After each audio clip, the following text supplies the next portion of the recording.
Hi, this is Khalil Gulivala. Welcome to another episode of BIPOC Marriage a Podcast. In today's episode, I'm very excited to have Eric Melchor with us. Now, Eric Melchor is a mediocre tennis player, a Texan living in Romania, a marketing consultant for European startups, and a host of Innovators Can Laugh podcast. But he's thinking about giving this all up to be a handsome billionaire. Eric, please. That's right. That's right. I don't know if I'll get the handsome part right. I have a better shot at getting the billionaire part right, more so than the handsome, I think. I get you, Eric. See, this is what I love about you. So one of the reasons why I kind of invited you on, Eric, is my career has been based on building relationships. And you are taking this to another level, just in your authenticity, just who you show up as, just what you're doing. So maybe if we dig in, Eric, I'd like to kind of start off with, can you tell us more about, so I know you talk about, you're a Texan currently living in Romania. Can you talk about your experience working in the US and why you moved to Romania? Yeah. No, my background is in marketing, and when I was in undergrad, I majored in marketing. My dream job was to be like a marketing director or chief marketing officer, and I was fortunate to achieve that goal. The journey wasn't easy. I was working for an airline for many years, and I actually couldn't get into the marketing department, even though I met with many people, tried networking. I even talked with the CMO. But because I was in the auditing and accounting department, which is another story, I just could not get my foothold in my first marketing job. And so I left Continental, I left Houston and moved to New York City when I was about 27 or 28 years old. I didn't have a job. I had a couple of friends that were living in an apartment. They said they had an extra room and that I could stay there. Of course, I would pay them rent. They didn't tell me the room was the size of a closet, Kalia. I moved in, there wasn't even a door. I mean, there was like a big closet. I had to have my bed, my mattress, like on the second. It was one of those beds that you climb, like the loft beds, and my dresser was underneath. And I couldn't even get a job there in New York. I tried and tried. So I had to basically start from the ground up. I did a non-paid internship to get some experience, and I started waiting tables. And it took a while, but after about a year, I finally got my first real marketing gig. I had written a letter to the president of an agency, and he invited me to come chat with them. And they got somebody who was hungry and determined and who was willing to work hard, and they got him very cheap because I probably signed up for that job making about $10,000 less than I should have. But I was just so excited to start my career in a real, marketing role. And I was close to 30 already, but that's all I needed. I started going to Pace University to pursue my master's. And within 18 months, I got another great role at a big agency called Media Edge. I learned a lot there. I was there for about 3 years. And then I finally returned back to Houston a few years later and was able to work my way up in various roles in the energy industry, working for publicly traded companies. And before I knew it, I took a step back. I was making really good money at one company called Direct Energy. I was making more than six figures. Uh, but I had an opportunity. I wanted to lead a team and lead a budget. And so I went to go work for a smaller company making less money. But I really wanted to expand my responsibilities and my skills. And it paid off because within a couple of years, I was able to take on another role, making the initial kind of money that I was making previously. And I just kept rising through the ranks. And so that ended probably, I guess, when COVID happened. And I was working as a senior director for an energy company in Houston. COVID happened, and I was a part of the layoffs. And so they laid off a number of people. And my wife and I talked about it. We had just had our second child, and she had returned to work, but the daycares were closed. And so we're trying to juggle a newborn baby. And we had a 2-year-old little boy at the time. And we're juggling work and staying home. And it was madness. But she's from Romania, and her mother said, "Why don't you guys move here and I can help watch the kids?" And because I had lived in Romania for 1 year, about 13 years ago, I knew what to expect. And I've always been very open. I mean, after all, I moved to New York City without a job, right? And so we thought about it. And when we thought about it, we thought this could be a really good idea because I was going to be competing with hundreds or not thousands of other people with the same background for a marketing job in Houston during COVID. And who knew when I was going to get a new job? I definitely wasn't going to be making the same kind of salary because the employer could pick there was so much talent available. Mm. And so we thought this could be a really good idea. We listed the pros and cons. Pros were cost of living was cheaper here. The weather's a lot nicer here. There's 4 seasons. There's a lot more things to do in terms of vacation and weekend trips. I mean, we can be in Transylvania in the mountains in like 2.5 hours. We can be at the sea in 2 hours. There's not many places in Europe where you can do that. And Bucharest is one of them. And it was just safer here too. I mean, being from Texas, I'm a gun owner, but in Texas, a lot of people have guns, and here in Romania, guns aren't really allowed. And once you had kids, we started thinking more about the safety of my family and my kids. So there were just so many pros to moving here, and we thought, why not? And so we made the decision, and within 4 months, we moved here. And so, what I love that, Eric, is your story is, again, you talk about expanding skill sets. Like the idea is that I think you've done two things which I think are beautiful. On one hand, it's like, I feel like you've always kind of followed your dream. You say, I want to do marketing. I want to go to New York. I'm going to go to space. I'm going to write to the head, the president of an agency. Like in some sense, like I feel like what I love about it is that you're never kind of turning your dream down. You're kind of turning it up, making informed decisions, and expanding your skill sets. So I love kind of like how you can combine two things. I think that's what maybe a lot of the podcasters who are kind of minorities and marginalized communities, I think they kind of turn their dreams down a little bit. Can you talk a bit more about that? Like, how have you kind of kept your dream alive? If when you were these different moves, like how did you kind of like hold on to that vision? I could trace it back to a teacher back in high school, and my parents, they are not college graduates, and so I never heard as a kid, follow your dreams, or you can be anything you want in the world. Basically, what I heard is go to school, graduate, get a good job. I heard that as a kid my entire life. And so I never really read because my parents weren't readers. And in high school, I had this one elective class, and I was working in the library. And with the librarian, I never forget her name, Diane. Diane, she said, Eric, hey, do you like to read? And I said, well, I don't really read. And she said, well, do me a favor, try reading this book. And she put a book in my hand, and it was called Ender's Game. Yeah. Have you ever heard of the movie? Did you ever see the movie or read the book? Yeah. Yeah. Yeah. Well, the book, I read the book before the movie came out, and I could not put the book down. Yeah. I really could not. I finished it, and I said, I want another book. And she put, I think it was John Steinbeck, The Grapes of Wrath or something.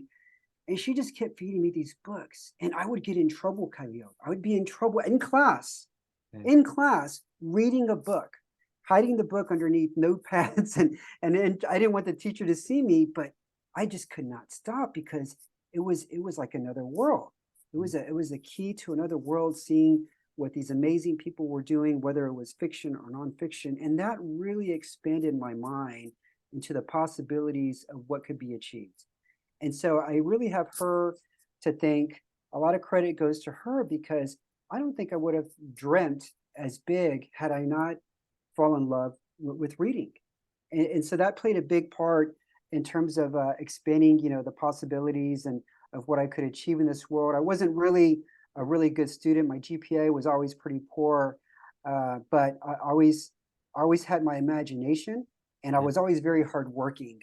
And so that played a big factor in being able to, continue to advance. But back to what you originally said is a lot of people don't follow their dreams.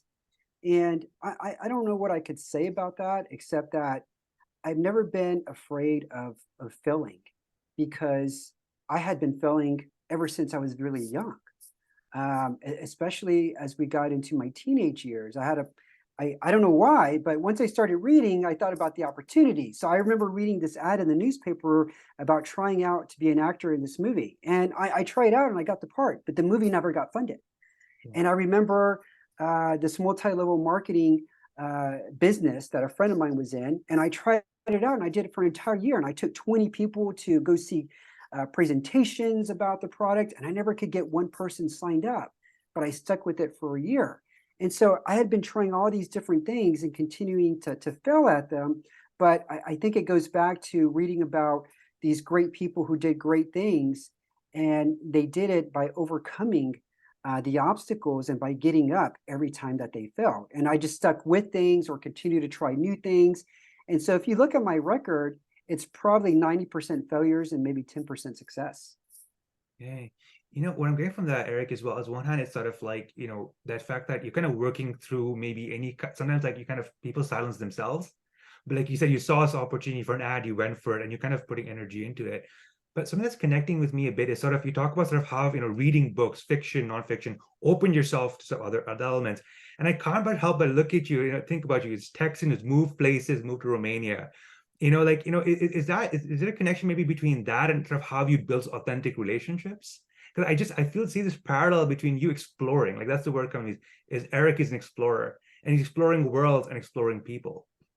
Yeah, I think part of it by working relationships, part of it is coming from books because I'm sure you've heard of the book How to Win Friends and Influence People. I have that book on my bookshelf. I've got it highlighted. I go back to it maybe once a year and just kind of scan some of the notes that I've read. I've read many other books, Tony Robbins, and a list of books, and a lot of them, a lot of them will say that if you want to go fast, go by yourself, right? But if you want to go far, you've got to work with others and connect up with others and build relationships with others. So I think that's part of the reason I've been able to connect with people. Another part is my mom. She can carry a conversation with anybody. I mean, we'll be in the checkout line waiting to buy groceries, and she'll be telling the person next to her my whole life story. That's just who she is. I mean, she can start a conversation with just about anybody. And so I definitely got that being an extrovert from her. And then the other part too is traveling a lot, because when I was at Continental, I was able to explore and be an adventurer. I had coworkers who would go to New Orleans for the day, and they would invite me when I just started out. And I said, "You're kidding. You're going to fly to New Orleans just for the day?" And they're like, "Yeah, let's do it." And once I did that one time, I was hooked. The next weekend, I went to Chicago just for the day. And then after that, every other weekend, I would go to the airport with a friend. Sometimes, Kylie, we didn't even know where we were going. We just had our bag packed, and we would go inside the airport and look at the screen and try to figure out which plane could we get on. And we would do that. And so because you're doing that, it sort of opens your mind to being a risk taker and just being adventurous. And once you have that within, then starting a conversation, trying to build a relationship with anybody, that becomes second nature. Yeah, maybe there's me. I want to kind of dig into, like right now, like especially since COVID, a lot of relationships have kind of gone from in person to online, right? And we're kind of having relationships on a more kind of global basis than just locally. Can you talk about maybe what sort of tips you use to kind of build relationships with people online, or maybe even talk about your podcast, please? Sure. I'll give you a couple of tips. One is when I connect with somebody on LinkedIn, when I initially connect with them, I will send them a message. It's a very subtle message. It just says, "Hi, happy to connect with you," and question. And the question is really a dad joke. And it could be something like, "Why should you knock on the refrigerator before opening it?" And then the answer is, there could be a salad dressing, right? And it's just a little fun way to connect with somebody to make a good first impression. And a lot of times people will respond and say, "You made my day," or "You made me laugh." Or sometimes they respond with their own dad joke. Now, about 2% of people will respond and say, "What is this?" Mm. or "What kind of message is this?" And that's fine because you can't please everybody, right? But for me, it's a good way to find out who's got the same type of sense of humor and personality that I do, because anybody who's going to respond with a thoughtful message or a playful message, I will actually note that person down, and I'll make a point to continue to engage with that person, find out what they do, and try to build a relationship with that person because they're my kind of people, right? That's one way. So that's one little trick that I do. It's something else that I do is that I refer a lot of people to other people that I know. I've come to know people who are really good at PR or SEO or marketing automation or leadership coaching. And so in my podcast, on my scheduling form, I have one question, and it asks, what's something that you need help with in your business? And there's a lot of different choices. Like I said, it could be SEO, maybe it's paid Facebook ads or leadership coaching or PR or whatever. And if they select something, after I interview that person, I say, "Hey, by the way, I noticed you select that you needed some assistance with PR and media outreach. Mm. Well, I happen to know somebody. It's so and so, and she's done this, this, and this. If you like me to, I'd be happy to connect you." Mm. Right? And so that's a way of providing value, additional value for my guests, but then also additional value for connections that I've made and I've come to know. And so it really makes me happy every week, that I'm usually able to refer at least one person every week and make a connection. And that's another way to I think continue building that relationship and providing value across multiple parties. Brilliant. I think you've really taken, like, I mean, like you mentioned Dale Carnegie, like I changed my life reading How to Win Friends and Influence People when I was about 14, 15 years old. And hearing you, I see that you've taken the lessons to heart, like an idea that helping people, mutually benefiting people, bringing people together. It's just so incredible, Eric. Before you wrap up, I want to ask you, is there anything that you'd want to kind of mention, anything you want to highlight or discuss again? Yeah, I think LinkedIn, I'm on LinkedIn a lot. I think you are as well. And the new business that I've created is really around the connections I've made around LinkedIn. And so I've got this new podcast media network, and a lot of the podcasters I've met through LinkedIn, and they're podcasters like me in the B2B space. And I approached them and I said, hey, we're not big enough podcasts where we have thousands of downloads every month. And therefore, it's hard to find somebody to sponsor our little podcast. But what if we form this group and we all come together and we advertise ourselves as a group, right? And so now we can go to a potential sponsor and say, hey, through one sponsorship deal, you can advertise with all of us as an aggregate.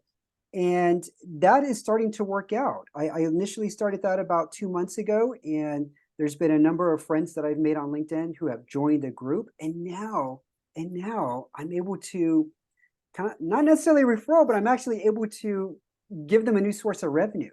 Nice. It's so happy when I say, Sarah or Nicolette, hey, FYI, we've got this new sponsorship deal. Do you want it?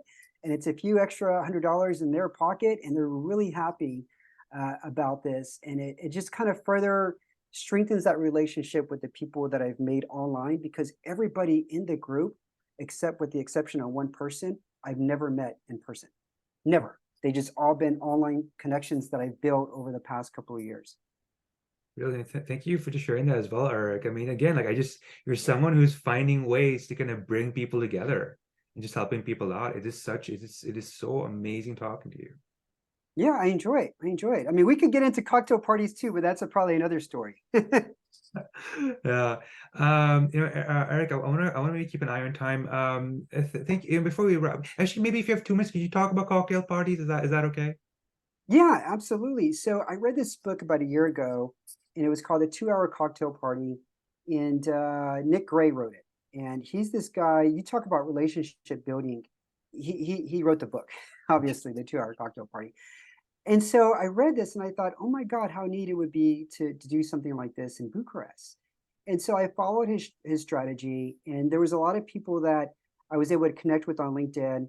And because I have 2 small kids, I don't really get out that much, especially in the evening, because many times my wife or we have calls, for work, and during the week, I just can't get out. But a lot of these people I would love to meet up with. In fact, they offer, let's go grab lunch, let's grab coffee, but I just don't have the time.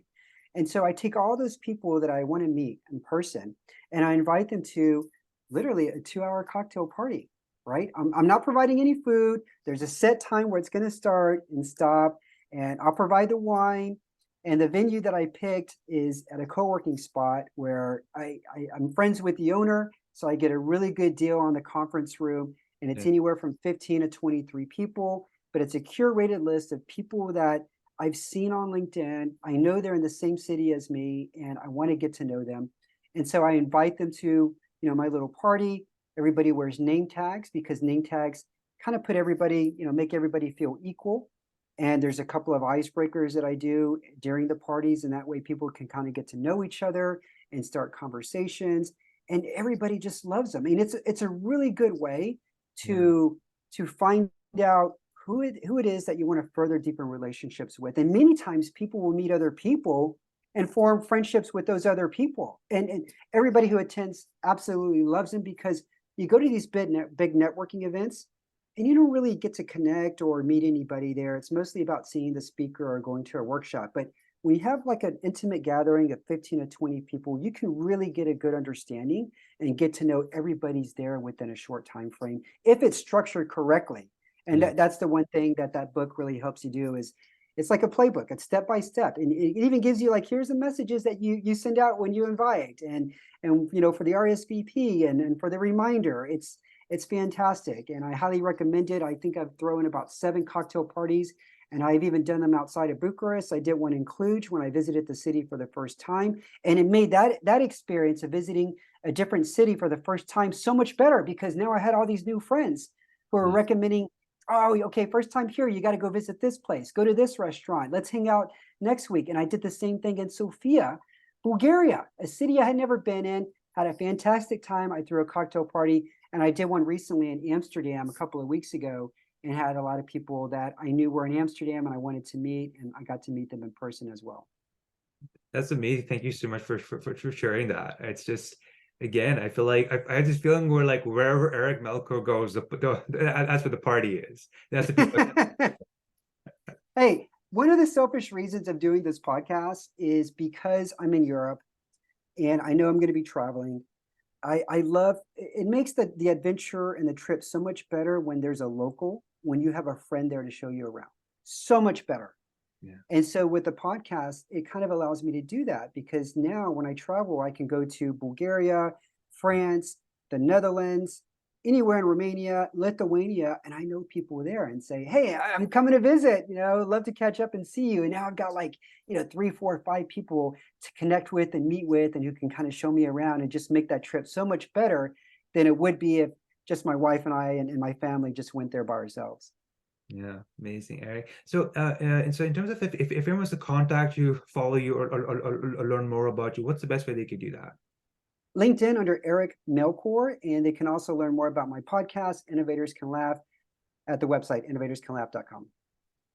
Thank you so much for being a guest today, Eric. Yeah, no, I enjoyed being here, Khalil. Thank you. Bye.